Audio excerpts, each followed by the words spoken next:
सरकार को घेर स्टूडेंट एगेन्स्ट करप्शन ओएसएससी रे होइथिबा आरआई अमीन एसएफएस एवं एआरआई रे दुर्नीति अभियोग होइछि। 20 सेप्टेम्बर आरंभ होइथिबा परीक्षा बातिल सहित एथिरे जो माने संपृक्त अछंती सेमानक उपरे दृढ़ कार्यानुष्ठान दाबी करा जायछि। आसंता 6 सुधा सरकार को पक्षरु कोनोसी पदक्षेप न निया गले 7 तारिख रे रास्ता को ओल्हाइबाकू चेतावनी दैछंती छात्र छात्री।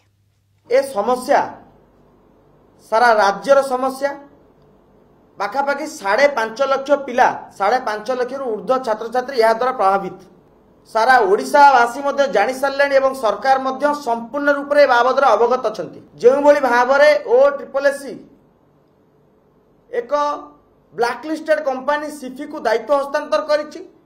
सी गोटे अयोग्य कंपनी एवं से अयोग्य कंपनी जो सेंटर गुड़े चयन करछि सेमाने मध्य केउ भली भाबरे अयोग्यतार प्रमाण दैछंती। एवं आमर प्रश्न दिला सरकार को कि अयोग्यतार माला पिंधि बुलुथिबा संस्था माने कोन योग्यता रो सर्टिफिकेट देबे तो एग्जाम को तुरंत बातिल करा जाऊ एवं पुनर्बार एग्जाम करा जाऊ। सबु जगार मुख्यमंत्री को उद्देश्य दाबी पत्र दिया सरी किंतु वर्तमान पर्यंत सरकार नीरव।